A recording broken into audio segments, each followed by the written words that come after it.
muito bem-vinda à nossa aula aqui, uma aula muito especial. Vamos iniciando aí os nossos encontros de terapia cognitivo-comportamental para crianças. Então, assim, era uma coisa que a gente já pensava muito em ter, em participar, e é algo, assim, fundamental, né? Então, como que a gente pensa na terapia cognitivo-comportamental adaptada para esse público? E com quem vai estar, então, encabeçando os encontros, né? Literalmente, os encontros de terapia cognitivo-comportamental com criança, é essa psicóloga que eu admiro muito o trabalho dela, estudiosa, crítica e muito boa nas suas atuações, né? A Gisele Saurin. Bom dia, bem-vinda, Gisele. Prata da Bom casa, hein? dia, bom dia, Sérgio, bom dia, pessoal. E é uma honra, né, eu receber esse convite do Sérgio para ministrar essas aulas para vocês sobre TCC para crianças, né? Eu sou suspeita para falar, eu adoro trabalhar com crianças e adoro atuar com a TCC. Eu sou especialista em TCC, em TEA, e hoje eu trabalho com crianças com transtorno do neurodesenvolvimento. E sim, dá para aplicar TCC em crianças com transtorno do neurodesenvolvimento também. Então, eu vim aqui compartilhar com vocês um pouquinho da minha prática, montei aqui um roteiro, né, de aula. Então, hoje, nós vamos falar um pouquinho sobre os fundamentos da TCC para crianças, toda a tríade cognitiva da TCC para crianças, voltado para crianças. Eu trouxe alguns exemplos para a aula não ficar tão maçante. E as próximas aulas, né, Sérgio, a gente vai fazer aí um cronograma, todas as últimas quinta-feiras do mês, da última semana, nós vamos ter essa aula de TCC para crianças, né? Eu acho que, igual o Sérgio falou, a TCC dele, né, o curso dele é muito completo, e estava faltando, né, esse tema, porque eu acho que muitos aqui vão trabalhar com crianças, ou tem curiosidade, a gente ainda não se decidiu, e queria conhecer um pouquinho mais como é a TCC voltada para crianças, né, ou nós psicólogos, eu falo assim, né, todo mundo que encontra, você é psicólogo? Eu tenho um filho que ele está com essa questão, o que eu faço, o que eu não faço, né, eles não querem nem saber se você atende criança, se você não atende. Então, de repente, para ter uma ideia de como funciona, para fazer indicações, né, para dar alguma orientação, então acho que é válido para todos os públicos aí da pós, né? Então, é isso, espero que vocês gostem, fiquem à vontade para participar, fazer perguntas, e eu vou passar aqui um pouquinho da minha experiência. Acho que é isso, né, Sérgio? Ah, muito bom. É bem isso aí. Às vezes a gente pensa que, não, eu não atendo criança, ou eu só atendo criança. Mas a grande questão aqui é que muita gente vai falar sobre isso, só que também é um outro jeito. Eu, inclusive, estou muito até ansioso, né, pelas aulas, porque é um outro jeito de aprender o mesmo. Então, assim, quando você aprende a mesma coisa, com adaptações, tudo, talvez auxilie até mesmo o atendimento com adultos, em questão de ferramentas, outras faixas etárias, outras demandas, outras ferramentas.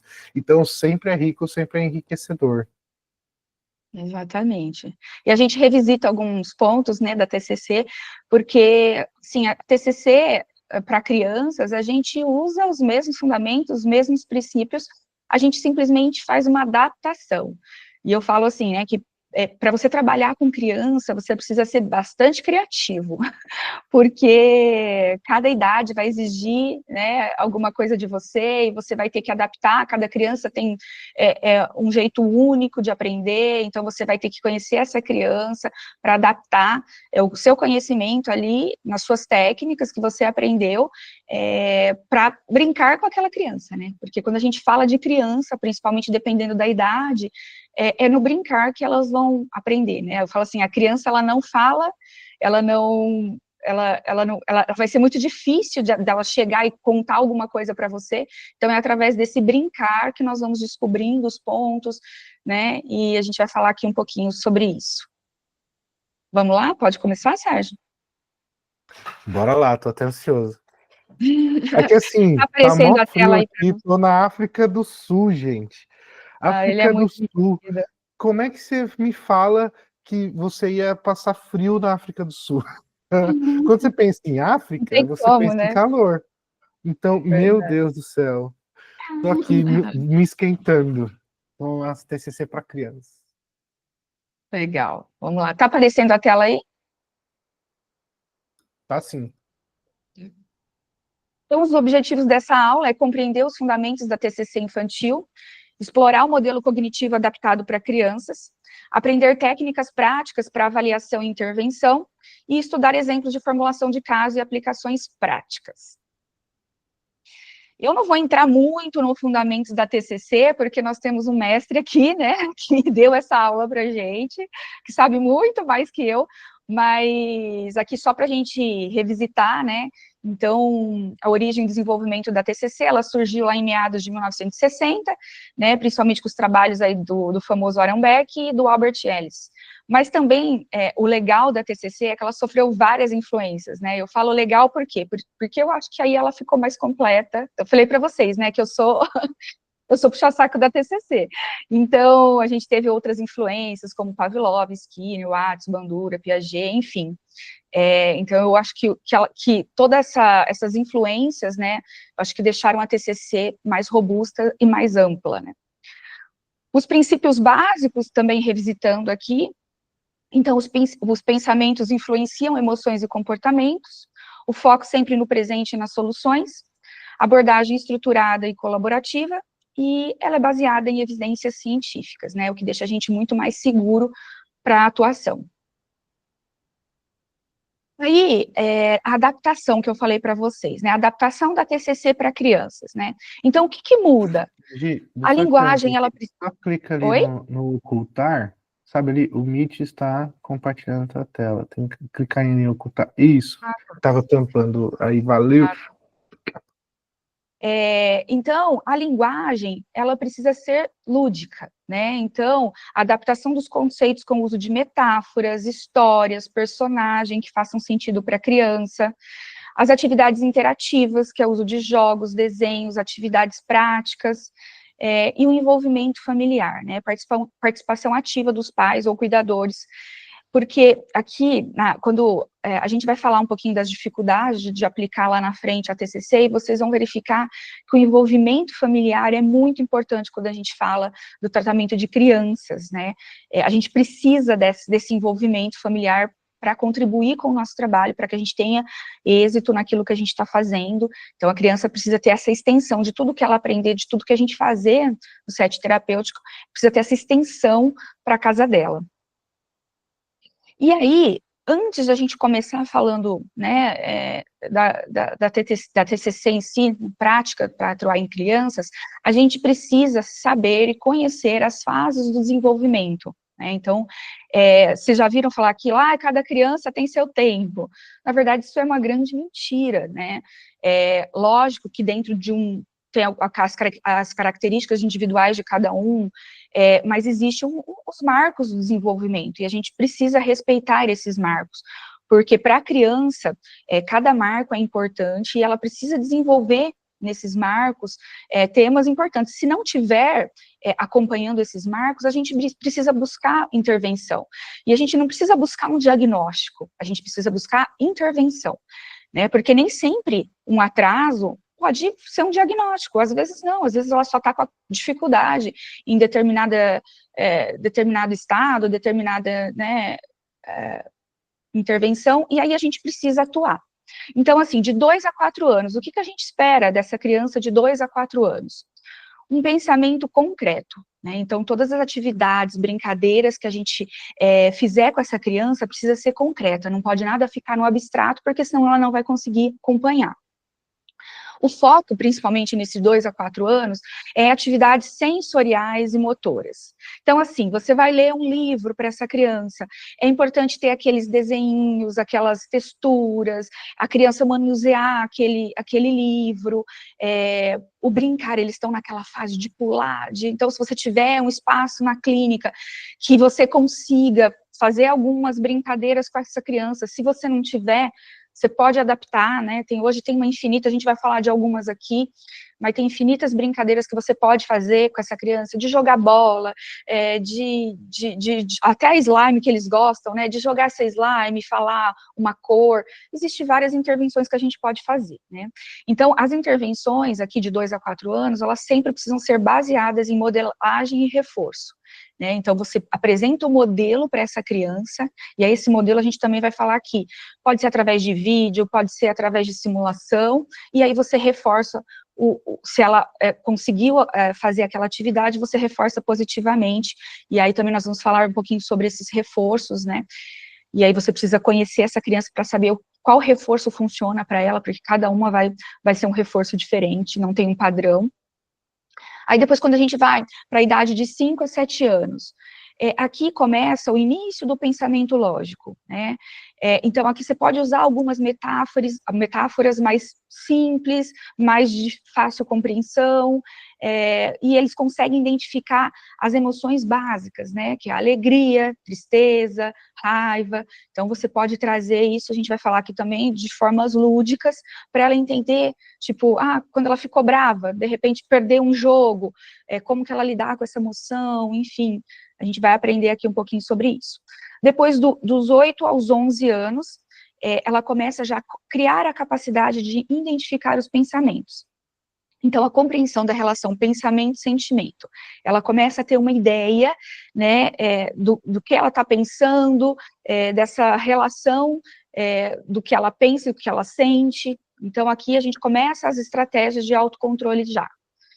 E aí, acima de 12 anos, aí já entra, a gente já pode trabalhar a questão do pensamento abstrato, ele já possui capacidade de questionamento e análise, e aí a TCC aqui, a partir de 12 anos, fica mais semelhante à que a gente aplica com o adulto, né, e fica bem parecida, porque eles já conseguem trazer os relatos, a gente consegue falar sobre crenças, pensamentos, enfim. Essas são as fases. Aí, agora, eu trouxe para vocês, né, que também é igual, né, então vamos lá, conceitualização cognitiva, então nós temos lá crenças centrais, as intermediárias, os pensamentos automáticos e as reações emocionais, né, que são físicas e comportamentais. Então, nas crenças centrais, são verdades absolutas que a criança tem sobre si mesmo e os outros e o mundo, desenvolvidas devido a fatores intrínsecos, que são a história de vida, estilo parental e temperamento, e também os fatores ambientais, que é a relação que ele tem com os pais e os cuidadores, escola, enfim. E aí, nas crenças centrais, a gente já aprendeu, né, que elas podem ser de desamor, desamparo e de desvalor. O desamor é ser indesejável, incapaz de ser gostado, incapaz de ser amado, rejeitado, sem atrativos, abandonado sozinho, essa vai ser as reações da criança. No desamparo, ser impotente, frágil, vulnerável, carente, necessitado, desamparado. E de desvalor, ser incapaz, incompetente, inadequado, falho, defeituoso, enganador, sem valor e fracassado. Então, as crenças centrais aqui, vocês perceberam que é basicamente a TCC de adultos, e a gente vai fazer um exercício daqui a pouco para fixar mais a questão de crenças centrais em crianças, tá? Aqui, só estou dando uma abrangência de forma geral aqui. Aí depois nós vamos para as crenças intermediárias, que são regras e atitudes e suposições que a criança desenvolveu ao longo do tempo. Depois, os pensamentos automáticos, então são pensamentos específicos que surgem em situações particulares, né? E a gente vai entender também como que funciona esse pensamento automático nas crianças. E depois, as reações emocionais, como a criança se sente e age em resposta a esses pensamentos automáticos. E aqui eu só pus uma nota, né, quando a gente fala de psicopatologia, é importante a gente saber que ela sempre vai ser resultado das crenças excessivamente disfuncionais ou de pensamentos demasiadamente distorcidos que influenciam o humor e o comportamento daquela criança. Então, a psicopatologia sempre vai ser esse excesso disfuncional. Aí, agora eu trouxe um exemplo para vocês de como isso ficaria, a gente fosse fazer um exemplo de conceitualização, como isso ficaria para as crianças, né? Eu lembro das primeiras aulas que o Sérgio deu de TCC, que ele falou que era muito importante ele tem até um modelinho lá na aula desse, né, Sérgio, desse exemplo de conceitualização. É muito importante, lógico, depois a gente vai falar um pouquinho do processo, né, que primeiro a gente precisa fazer uma anamnese bem feita, enfim, mas depois desse primeiro passo, desse primeiro processo, é muito importante que cada caso, principalmente com criança, a gente faça essa conceitualização de casos, né, a gente entenda e separe isso para que a gente consiga, de repente, fazer um plano terapêutico mais embasado, que a gente faça essa conceitualização a partir do caso daquela criança, né? Então, vou dar um exemplo aqui para vocês. O caso Pedro. Ele tem 8 anos e ele está apresentando ansiedade de separação e recusa escolar. Ele não quer ir para a escola e quando ele vai, ele chora muito. Então, o que a gente está vendo? A gente está vendo só as consequências. Então, as consequências emocionais, então você vê o medo, a ansiedade intensa, a gente vê as consequências físicas, então essa criança fala que está com dor de barriga, que quer vomitar antes de ir para a escola, e comportamental, choro, ele fica agarrado ao pai, se recusa a entrar na hora da entrada na escola. Então, essas consequências é o que a gente consegue visualizar, né? Mas o que está para trás? Como que a gente vai montar a conceitualização disso, né? A gente vai ver no próximo slide que existe uma história que vai embasar a gente fazer esse exemplo de conceitualização. Mas vamos colocar aqui só o exemplo primeiro para vocês verem. Então, qual que seria a crença central nesse caso? Sou vulnerável e incapaz. A crença intermediária, se eu não estiver com meus pais, algo ruim pode acontecer. E o pensamento automático, se minha mãe não voltar para me buscar. Então, quando a gente faz essa conceitualização, fica mais fácil a gente entender o que a criança está apresentando. E aí, por que eu coloquei um balãozinho e escrevi qual que é a história que gerou essa crença, esse pensamento? É muito importante a gente conhecer essa história, porque na hora que a gente for conceitualizar, fica mais fácil. Por exemplo, aqui, ó. Aqui eu trouxe outro caso para vocês, o caso da Ana, ela tem 10 anos, e ela está apresentando dificuldade para ir em festas da escola. Então, o que a gente está visualizando? As consequências, né? Medo, ela apresenta medo, tristeza, ela apresenta fisicamente taquicardia, então ela fica nervosa, né? Ansiosa, ela fala que o coração dela parece que está batendo muito forte, e o comportamento que ela está apresentando, que é ficar isolada. Só que aqui a gente tem uma história por trás disso. Então, essa criança, ela tem um histórico de já ter sofrido bullying na escola, e de não ter mais interação, ela tinha interação com os colegas e não tem mais. Então, a partir do momento que você sabe desse histórico, que essa criança sofreu bullying, justifica muito essa dificuldade dela, né? Então, a gente sabendo a história, fica muito mais fácil a gente ir para a crença central, que é, sou incapaz de ser amada, que aí seria o desamor. Depois, a crença intermediária, eu vou me isolar. Se eu interagir com as pessoas, elas não vão me aceitar como eu sou. E os pensamentos automáticos, não vou ter assunto para conversar na festa. Então, quando a gente conhece a história dessa criança, fica muito mais fácil a gente entender essas ações e fazer essa conceitualização, né? Porque, como a gente falou, muitas vezes, na verdade, né, dependendo da idade, a não ser que for ali acima dos 10, 11 anos, vai ser muito difícil essa criança trazer para você essas frases, né? Porque eu lembro, né, faz um tempinho já que eu não atendo adulto, mas eu lembro quando eu atendi adulto, ele trazia essas frases prontas para a gente, e a gente só conceitualizava. Aí, então, isso é a crença central, isso é a crença intermediária, isso é o pensamento automático dele.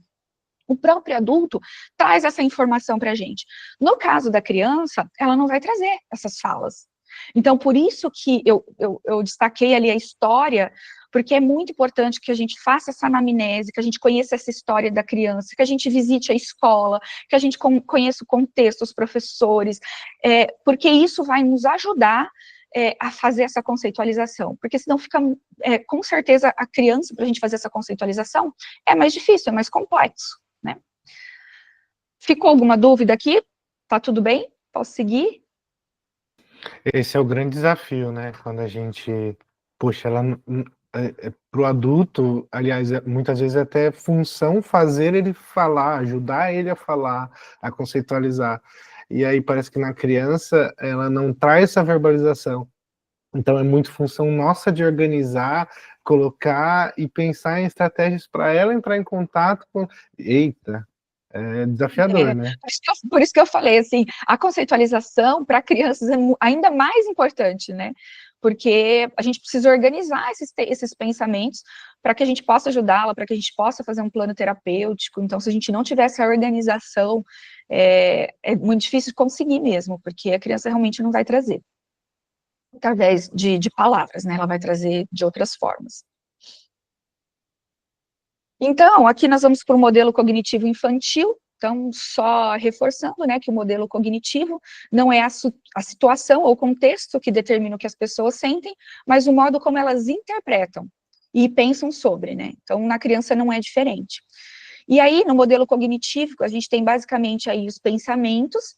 Então, o que que a criança pensa sobre si, os outros e o mundo, inclui crenças, interpretações e expectativas. As emoções, como a criança se sente em resposta aos seus pensamentos, e aí inclui alegria, tristeza, medo, raiva, que é o que a gente vai perceber, e os comportamentos, que a criança faz com o resultado das suas emoções e pensamentos, né? Então, como que ela se comporta mediante o que ela pensa, como ela está se sentindo. Então, inclui aí as ações e as evitações também de algumas coisas. E aí, agora eu vou entrar em cada um deles, para a gente falar um pouquinho. Então, na criança, identificação de pensamentos, né? Então, como que eu faço para identificar os pensamentos em criança, já que ela não verbaliza isso? Então, a gente vai encontrar, é importante falar, alguns desafios na identificação. Então, primeiro, dificuldade em introspecção das crianças, as limitações do vocabulário, pensamento concreto predominante e pouca consciência de relação pensamento e emoção. Então, essas vão ser as principais dificuldades, né, que a gente até falou um pouquinho, para trabalhar essa identificação de pensamento com crianças. Então, o que que nós podemos fazer? Então, lá na minha prática clínica, existe várias, tá? Eu vou trazer aqui um pouquinho do que eu faço. Então, quais são as técnicas adaptadas? Balões de pensamento e desenhos, histórias incompletas para a criança completar, tipo, o que você estaria pensando se fantoches que pensam alto, então você pode trabalhar isso com a criança, e um diário ilustrativo de pensamentos. E a gente vai falar um pouquinho agora dessas técnicas adaptadas, tá? Mas esse diário, só que eu lembrei aqui, é muito legal, porque eu faço muito diário com as crianças, porque elas têm dificuldades, até as crianças maiores, viu? Elas têm dificuldades de lembrar e de me contar o que aconteceu durante a semana. Seria básico para a gente, para a criança não é. Eu vi muita dificuldade, assim, eu queria... A mãe falava, se ele te contou isso, assim, você via que o vínculo estava criado, que ele tinha ali essa facilidade de me contar tudo, simplesmente porque a criança não lembrava. Aí eu ia falar, você não me contou. Tia, eu não lembrei. Então, assim, isso é muito comum. Então, a questão do diário é importante. Tipo, a gente faz lá, constrói um diário com figurinha, todo colorido, para que essa criança conte para mim como que foi o dia dela na escola. Pode ser, dependendo da idade, às vezes eles contam só por desenho, e a mãe faz um rodapé, porque até a mãe às vezes esquece, né? E a gente não conversa com a mãe toda semana, então ali também é uma forma dela colocar nesse diário o que aconteceu com aquela criança naquele dia, né? A gente vai falar um pouquinho da estrutura das sessões mais para frente, mas assim, é importante ter esse contato com os pais diariamente, né, para eles participarem. Então, o diário é muito importante quando a gente fala, vai ser muito favorável para nós profissionais, para identificar esses pensamentos. E aqui, ó, por exemplo, eu dei um exemplo aqui, que a gente tinha falado primeiro aqui, ó, balões de pensamentos, né, trouxe o exemplo prático para vocês. Lá eu coloco assim, os pensamentos vermelhos são os que não ajudam, e os pensamentos verdes que ajudam. Você pode fazer isso no quadro, numa cartolina, numa folha de sulfite, e aí vai depender um pouquinho da estrutura que você tem na clínica, né? Então, a gente coloca assim, os pensamentos vermelhos. Sou burro, não consigo aprender isso. E aí, a gente trabalha, tá, e qual seria o pensamento verde? E aí, ele vai lá no quadrinho verde, do pensamento verde, e aí você vai conversar com essa criança, né? Será que você não consegue aprender mesmo? E se a gente tentar outra vez, será que a gente não consegue? Se a gente fazer de novo. Então, você vai dar como se fosse pistas para essa criança, para ela, até ela desenvolver essa capacidade de colocar a frase. Posso tentar várias vezes até conseguir. Então, vocês vão buscar junto isso. Todo mundo vai rir de mim. O que a gente pode substituir para esse pensamento? Ah, será que todo mundo ri? Conta para mim um dia que todo mundo riu. Ai, tia, um dia eu caí e todo mundo riu. Não, teve um amigo que veio me ajudar a levantar. Ah, então talvez alguns riam, mas outros não. Então, assim, talvez alguns riam, outros não. Então, assim, você começa a trazer evidências, né? Igual TCC de adulto, você começa a trazer as evidências para essa criança de que aquele pensamento dela, de repente, pode mudar, pode alterar, não é bem assim. Então, aí eu trouxe outros exemplos, né? Vou me sair mal de qualquer jeito, a gente muda para vou me preparar para aumentar minhas chances, ninguém gosta de brincar comigo, alguns amigos gostam de brincar, então você traz evidências, ninguém gosta de brincar, nenhum amigo vai brincar, não, o Pedro vai, então alguns gostam de brincar com você, né, e alguns não gostam, e tá tudo bem, e a gente não agrada a todo mundo, e aí a gente entra nessa conversa. Então, esses pensamentos coloridos, eu acho que nessa questão dos pensamentos, de ajudar a criança, né, a entender que ela tem pensamentos, que eles podem mudar, que às vezes eles não são reais, é por esses balões de pensamentos que a gente começa essa conversa, né, então, ela vai identificando a cor do pensamento, e ela transforma para o vermelho, né? Então, eles acham, todas essas atividades lúdicas, assim, cria para a criança um ambiente favorável, para que a gente introduza uma conversa, porque senão se a gente sentar essa criança ali e explicar para ela, você está pensando isso, mas isso é errado, se não tiver nada lúdico, se não tiver nada concreto, que ela possa escrever, que ela possa visualizar, que ela possa tocar, dificilmente ela vai conseguir absorver aquele ensinamento, aquela atividade.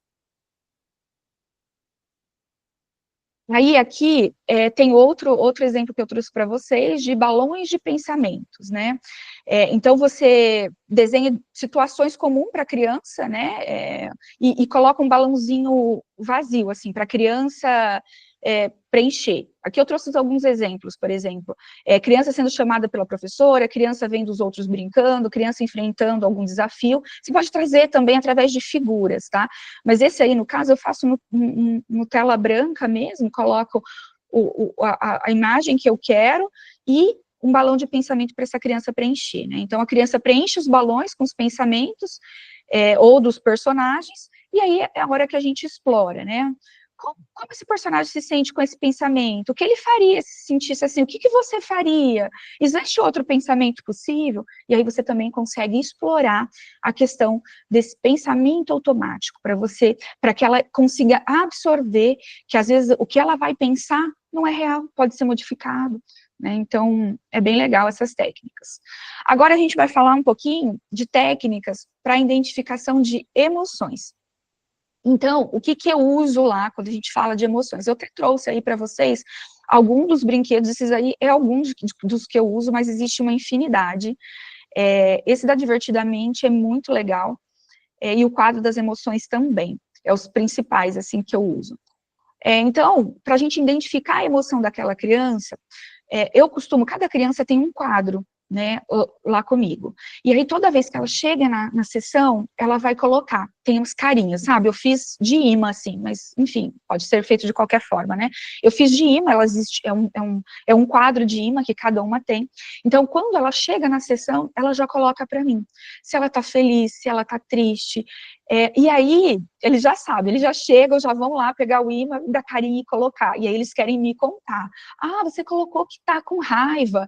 Por que você tá com raiva? É um momento que você consegue que aquela criança traga o que ela tá sentindo, né? Então, eu tô com raiva porque hoje meu amigo me empurrou.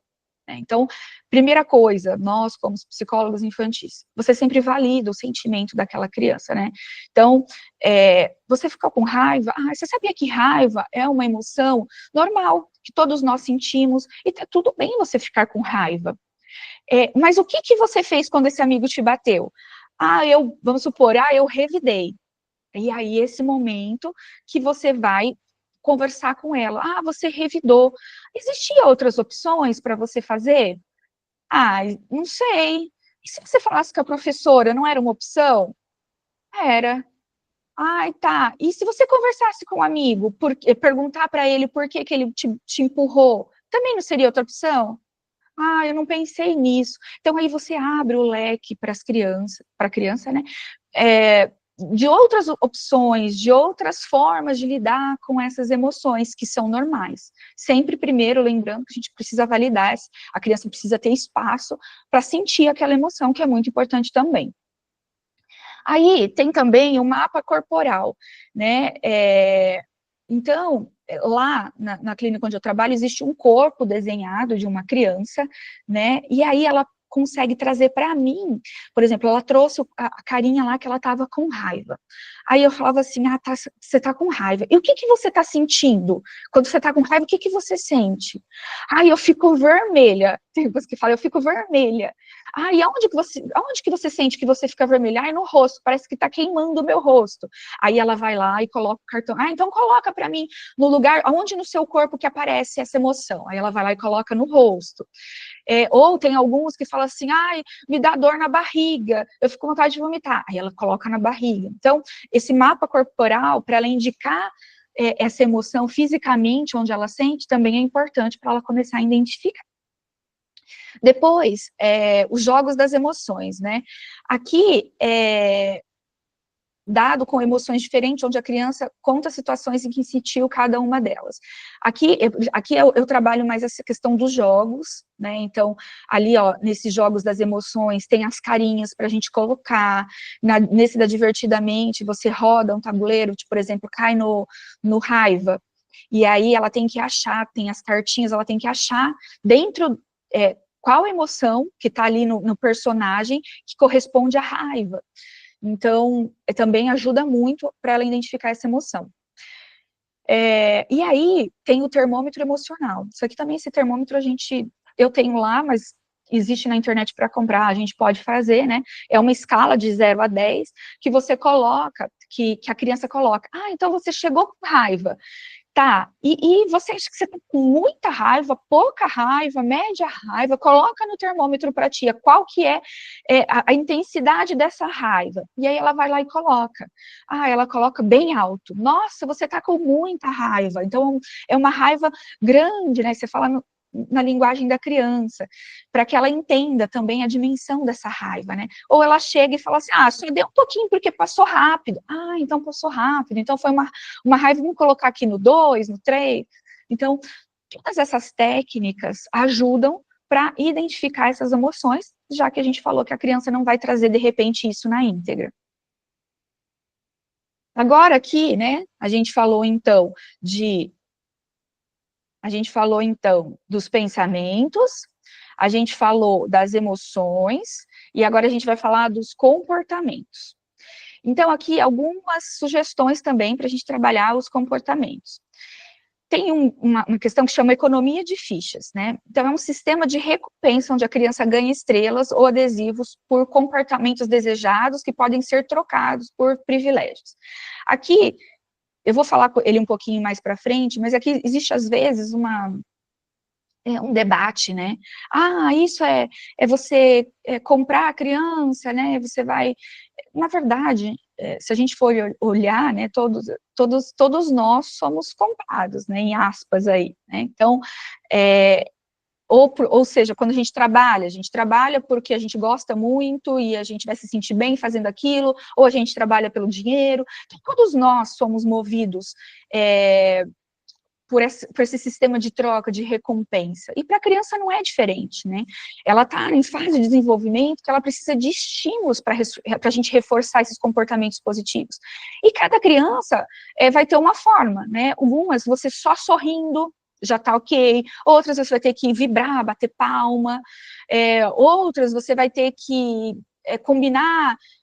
Tem algumas crianças que elas têm muita rigidez de brincar. De repente, essa questão do uso excessivo de telas está deixando as brincadeiras, né? Não tem como você competir um jogo, às vezes, com uma tela. Então, essa criança vem com esse uso excessivo de tela, então ela tem muita dificuldade de aceitar qualquer brincadeira. Então, às vezes, você tem que fazer uma rotina, programar com ela, quando ela chegar na sessão, você fala, olha, agora nós vamos conversar um pouquinho sobre como foi essa semana, depois nós vamos fazer, eu preciso jogar com você esse jogo para a gente aprender uma coisa bem legal, e aí no final da sessão a gente vai brincar, ou a gente vai fazer alguma atividade que você gosta, tudo bem?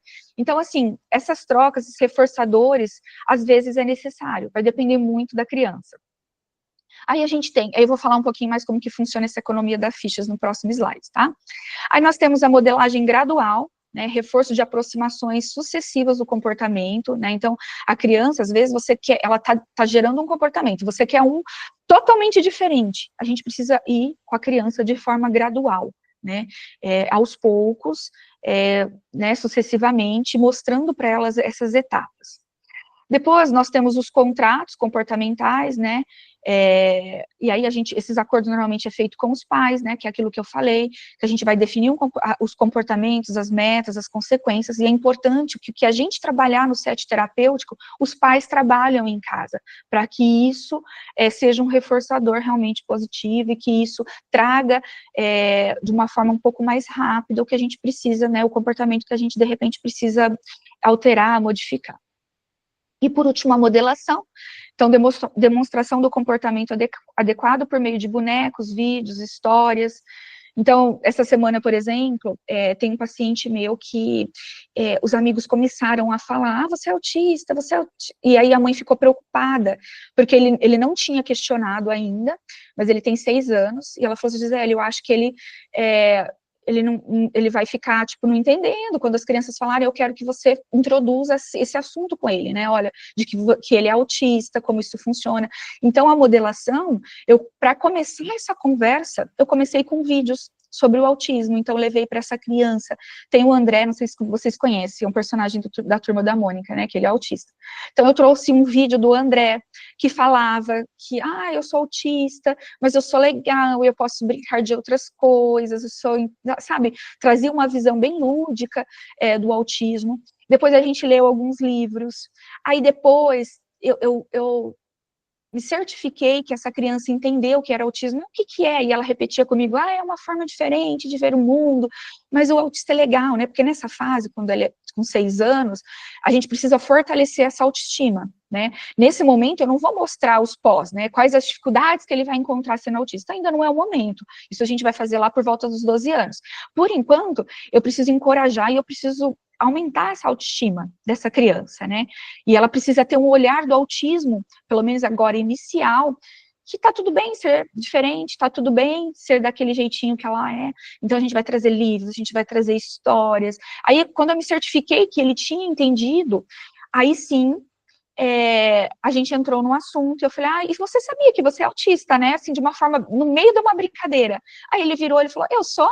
Eu falei, ele falou, que legal, por quê? Porque ele, né, a modelação que eu fiz de todo esse assunto, isso vale para tudo, tá? Eu tô dando um exemplo aqui que veio recente na minha mente, do autismo, mas isso, e qualquer questão comportamental que a criança esteja passando, a gente pode sempre começar trazendo essa visão, com vídeos, com historinhas, né, de trazer o conceito, né, a gente vai falar aqui da psicoeducação, de trazer esse conceito, para depois a gente entrar no assunto, né, isso para a criança faz muito sentido. Aí, o exemplo que eu queria falar para vocês, né, desse aqui da economia de ficha, que é uma técnica para trabalhar comportamento, né, então eu trouxe um exemplo aqui para vocês. A Sofia, ela tem 6 anos, né, então, o comportamento dela hoje, ela está tendo ansiedade ao dormir com múltiplas chamadas aos pais. Então, é aquela criança que acorda, isso é muito comum, né? É relatado bastante na clínica. Com múltiplas chamadas aos pais. Então, essa criança acorda várias vezes à noite, acorda os pais, vai para a cama. Isso não é bom, né? Nem para a criança, porque ela não tem um sono ali adequado, e nem para os pais, que precisam trabalhar, enfim. Então, isso é uma demanda que chega com bastante frequência na clínica. Então, o sistema, né, nesse caso, o que eu faço? Então, tem um quadro, né, a gente monta um quadro, e aí a gente faz assim, ela ganha 1 estrela por noite, com menos de 2 chamadas. Então, a gente coloca assim, segunda, terça, quarta, quinta, sexta. E aí, se ela cumprir 5 estrelas na semana, ela escolhe um livro ou um brinquedo, vai depender daquilo que eu falei, vai depender muito dos reforçadores que vai servir para aquela criança. Não adianta a gente colocar um reforçador que a gente acha, um livro, porque é bom para a criança ler livro, é ótimo. Mas se aquilo não for um reforçador potente para a criança, vai surtir efeito. Então, a gente precisa olhar para aquela criança, conhecer ela, para entender o que funciona, o que vai ser realmente reforçador. Porque se não tiver um reforçador forte, não vai funcionar. A cada 10 estrelas, um passeio no parque. Aqui é só um exemplo, tá, gente? Mas a gente pode alterar. Então, só que aí você lembra que eu falei para vocês que a gente precisa dessa modelação? Então, a gente vai começar primeiro com a implementação. Então, a gente primeiro explica de forma lúdica, com história, sobre o sono, sobre como é importante dormir. A gente pode modificar, combinar com os pais, alguma decoração no quarto, uma luzinha acesa, a gente pode combinar tudo isso. A gente pode, dentro da TCC, fazer, né, a gente vai falar um pouquinho aqui de técnicas de relaxamento também, fazer uma rotina relaxante antes de dormir, que isso vai ajudar no sono, então a gente pode aprender isso no set terapêutico, falar para a mãe ler um livro, a gente pode estabelecer um plano terapêutico baseado, né, nessa demanda para que isso aconteça. Celebrar as conquistas, então sempre que ela conseguir uma estrela, vibrar, parabéns, você conseguiu, que legal, e ajuste gradual da meta, né, então a gente quer, se lembra que aqui no slide anterior a gente falou modelagem gradual, então a gente vai começando com poucas estrelas, né, com poucas demandas, duas, até a gente chegar no 0, né, então essa criança não chamar mais os pais durante a noite, não levantar mais, mas a gente vai fazendo isso de forma gradual, vamos uma noite, então essa semana você vai escolher uma noite, você conseguiu, ganhou a estrela, você vai ganhar um presente, um livro, conseguiu essa semana, na próxima, vamos fazer 2, então isso sempre de forma gradual com a criança, né. Então a gente falou aqui dos exemplos para a gente fazer sobre os comportamentos, sobre as emoções e sobre os pensamentos. Agora, a gente vai falar um pouquinho do processo de avaliação. Então, assim, essa criança chegou na sua clínica com uma demanda, ou às vezes com várias demandas. Então, primeira coisa que nós vamos fazer sempre é uma boa anamnese. E assim, gente, eu posso falar por experiência própria, eu nunca consegui fazer uma anamnese de criança em uma sessão. No mínimo 2, e eu já cheguei a precisar de 3. Porque nesse momento, e eu acho que é um momento importante, esse momento inicial, que a gente está conhecendo os pais, que eles estão conhecendo o nosso trabalho, que a gente está conhecendo a criança, ter essa conversa um pouco mais profunda. A anamnese no adulto é muito importante, mas na criança é ainda mais. Aquilo que a gente falou lá no comecinho, eu preciso conhecer essa história dessa criança, o que ela já aconteceu com ela, os eventos, e isso eu só vou saber se eu detalhar muito, porque para a criança, se ela nasceu de 9 meses, 7 meses, faz muita diferença no desenvolvimento dela, isso vai mudar quando a gente ter o olhar para as fases do desenvolvimento, por exemplo. Então, a anamnese bem feita é muito importante. Então, a gente precisa gastar tempo mesmo com isso. Isso gira em torno aí de 2 a 3 sessões. E para conhecer todo esse contexto familiar, escolar, enfim. Então, essa entrevista, e aí se a gente achar necessário, tem um cuidador que cuida dela, ela fica com a avó, no período da tarde, então fazer essa entrevista com a avó, de repente, da demanda, eu gosto de visitar a escola um pouquinho mais para frente, não no início, mas dependendo da demanda, você precisa ter a visão da escola, então vai depender muito da demanda, então às vezes você vai precisar visitar essa escola logo no início, dependendo de uma demanda muito específica que a mãe ou, né, ou o cuidador trazer. Essa seria a primeira coisa, então. A segunda, aí você começa a observar essa criança, né? Então, e a criação aí desse, né, que a gente vai falar um pouquinho mais para frente também do vínculo. Mas então, o processo de avaliação, entrevista, anamnese, coleta de dados, informações, depois a gente vai para a observação direta dessa criança. Então, ela vai entrar, você vai primeiro observar como essa criança brinca, antes de qualquer intervenção, o que ela gosta de brincar, como ela brinca, como que é o funcional dela para brincar, quais são os objetos preferidos, os brinquedos preferidos, né? Então, você vai fazer uma análise, como que ela se comporta dentro da sala, como ela se comporta com você, se você poder interagir essa criança, né, lá na clínica que eu trabalho, eu consigo interagir essa criança com outras crianças, e aí eu consigo observar, né, porque às vezes no set terapêutico vocês vão perceber muito, quando vocês, né, quem for atender criança, ou quem já atende, que as crianças, às vezes no set terapêutico, com você, terapeuta, não apresenta alguns comportamentos que ela vai apresentar quando tiver com um amiguinho, quando tiver com um colega. Então, fica muito mais rica essa avaliação quando você pode e você consegue interagi-la com outra criança. Depois, você vai começar a utilizar os instrumentos específicos, né, para essa avaliação. Então, nós, psicólogos, usamos questionários, escalas, testes adaptados para a criança, que dependendo é obrigatório usar teste, questionário e tal.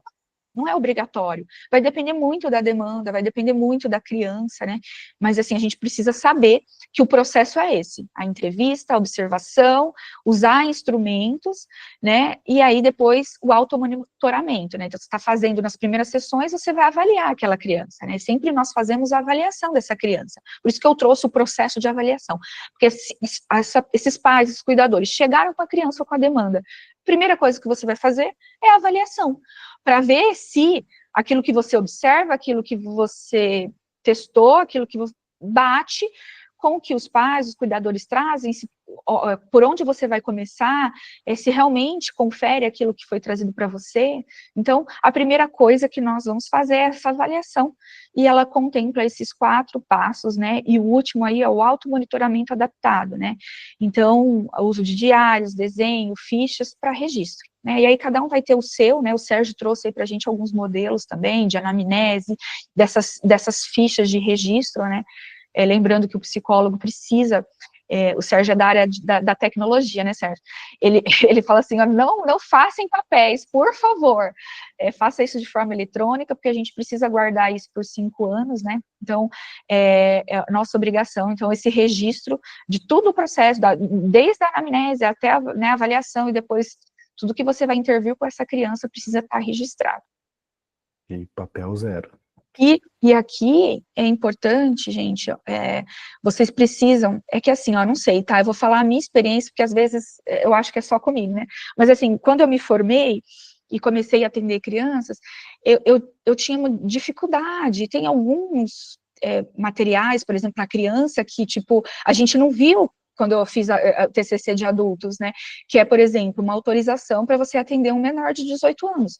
Você vai ficar numa sala fechada com essa criança, né, então tem umas coisas que você tem que tomar cuidado, essa sala precisa estar com câmera, ela precisa estar monitorada, porque as crianças, às vezes, né, eu que trabalho com criança com transtorno do neurodesenvolvimento, às vezes pode se autolesar, e isso pode trazer consequências para a gente psicólogos, né, então é importante ter esse monitoramento de câmeras na sala, e é importante, logo aqui na primeira sessão, né, além de você ter o formulário de anamnese, os dados, enfim, você ter essa autorização para você ficar sozinho com esse menor de idade, os pais precisam autorizar, existe uma declaração que você faz, que eles precisam estar assinados, você precisa documentar isso, que vai ser muito importante para você. E aí, uma coisa, deixa eu ver o horário aqui que eu vou falando, né? E aí uma coisa... É verdade, esse negócio da autorização não é opcional, não, né? É obrigatório. Obrigatório. Obrigatório. E eu falo assim, Uma onde que você pergunta aprende aqui, isso, Gi, tem Sérgio? dúvida se eu faço ou se eu deixo. Tá O quê? aqui, Gi, você faz a entrevista com os pais sem a criança presente? Sim, ó, o ideal, a entrevista com os pais, o ideal é sempre fazer sozinho, principalmente se a criança já for um pouquinho maior, porque não é legal essa criança escutar o que os pais, às vezes, porque às vezes os pais vão desabafar, vão falar das dificuldades, isso pode mexer com a autoestima da criança, né? Então, o ideal é que essa criança não participe. Eu vou falar na vida real para você. Às vezes, os pais não têm com quem deixar a criança, não tem rede de apoio, e acaba levando na sessão. Então, eu sempre deixo uns brinquedos, né, assim, um pouquinho mais separado, e aí tomo um cuidado de falar baixo, peço para os pais falarem baixo, ou, de repente, vocês podem fazer online, né, essa entrevista com os pais, para que essa criança não participe da conversa, né, porque eu sinto essa dificuldade até na hora que, tipo, eu vou fazer o atendimento na criança, né, diferente do adulto, você faz atendimento com essa criança e no finalzinho da sessão você dá um feedback para os pais, né, isso é normal acontecer. E aí, até esse feedback, eu fico, dependendo da idade, muito pequeno, eles têm um lugar lá na clínica, eles ficam brincando, eles não estão nem prestando atenção no que a gente está falando. Mas, quando a criança é um pouquinho maior, eu já combino com os pais antes. Eu falo para eles assim, olha, eu não vou te dar esse feedback diário, se a gente precisar falar, eu te chamo aqui para uma conversa, a gente faz de forma online uma reunião, mas eu não vou ficar te trazendo o que a gente conversou na sessão, o que a gente falou, porque aí o vínculo, né, pode ser ali, né, tipo, você perdeu o vínculo que você demorou tanto tempo para construir com a criança, então, não é o ideal. O ideal é você sempre dar esses feedbacks e ter essas conversas com os pais separadamente. E eu falo assim, né, eu tô falando isso, gente, porque são coisas que a gente não aprende na faculdade, né, eu não aprendi que precisava, foi pesquisando, foi estudando mesmo, e que eu fui descobrir o que eu preciso ter, mas a gente vai ter uma aula só para falar disso, tá? Eu tô aqui antecipando, que eu sou ansiosa, mas a gente vai ter uma aula para falar disso, então a gente vai trazer isso no detalhe para vocês, tá? E Eu tô aqui eu adorando vou esse ressaltar... overview, inclusive. Tipo, nossa, quanta coisa, aula super completa, né? Aí eu fico, não, meu Deus, quanta coisa. Mas aí depois a gente vai entrar, né, detalhadamente. Não, muito Isso, legal, é muita coisa. tá trazendo aqui uma visão geral, viu, pessoal? Mas, assim, a gente vai entrar no detalhe, né, eu vou trazer aqui na próxima, eu não sei se já na próxima, porque pelo horário eu tô vendo que hoje eu não vou conseguir acabar tudo que eu trouxe para fazer, mas, assim, nas próximas sessões a gente vai falar sobre prontuário, estrutura de sessões, entrevista com os pais, depois a gente tem uma aula para falar só sobre entrevista e avaliação com a criança e adolescente, depois a gente tem só uma aula para falar de orientação de pais, visita em casa, na escola. Então, assim, nossas aulas aqui estão bem completas, vocês Que vão legal. ficar tranquilos para vocês atuarem aí, quem escolher com criança, né, pelo menos para ter essa noção, não chegar, né, para atender tão cru assim, né. E aí, só para finalizar aqui, eu queria falar da importância da aliança terapêutica com as crianças, né. Então, antes de qualquer técnica, antes de qualquer conhecimento que você tiver, o mais importante com a criança é o vínculo. Então, as primeiras sessões, antes de você até iniciar a avaliação, né, então essa criança chegou, você iniciou a avaliação, né, porque a anamnese já é uma avaliação, já faz parte do processo de avaliação, você fez a anamnese, entendeu a demanda, aí antes de começar qualquer intervenção com essa criança, e de repente de avaliações, como testes, escalas, enfim, você vai ter que fazer um vínculo com essa criança, que o vínculo vai ser o mais importante. Não adianta você ser a melhor profissional, você dominar todas as técnicas, ter todos os conhecimentos, se essa criança não quiser vir na terapia. E criança é assim, tá, gente? Não gostar, tal, ele vai falar para a mãe, eu não quero ir, chora, mãe não vai levar. Então, o vínculo com criança, lógico que com adulto também, mas com criança ainda mais importante, porque esse vínculo é mais demorado. Então, esse ambiente da sala, ele precisa ser acolhedor, então a sala precisa estar adaptada com brinquedos para a idade, jogos, materiais atrativos, é muito importante que a gente prepare essa sessão, né, porque assim, se você chegar e a criança vê aquele monte de brinquedo, ela fica perdida, ela tira o foco e tal, você já tem que pensar naquela sessão, preparar aquela sessão para a criança. Hoje eu preciso trabalhar, dá um exemplo aqui, ansiedade. Então, que jogos que eu vou colocar aqui? Que material que eu vou ter? Então, você deixa aquilo separado, para essa criança ter essa previsibilidade também, é importante. E tem que ter uma segurança, né? Não pode ter coisas que machuquem, enfim. A linguagem, cuidar da linguagem, ela precisa ser apropriada para aquela criança, né? Então, você precisa adaptar, eu atendo criança e adolescente, então, são dois públicos totalmente diferentes, então você adapta aquela idade com termos simples, concretos, e a que a gente já falou, a construção gradual, né, então respeitar esse tempo da criança, o tempo aqui que a gente fala não é da demanda que ela vai trazer, se ela está ou não na fase de desenvolvimento, tá, respeitar o tempo da criança para a criação de vínculo, que a gente fala aqui, tá, então começando com atividades lúdicas, de interesse, antes de abordar questões difíceis, ou antes de trabalhar jogos mais complexos, que você precise trabalhar para aquela demanda. Então, sempre conheça a criança, sabe o que ela goste, e assim, gente, não existe sessões para criar esse vínculo. Tem criança que com 2, 3 sessões já está criado o vínculo, ela é de fácil relacionamento, tá, ela tem essa habilidade social.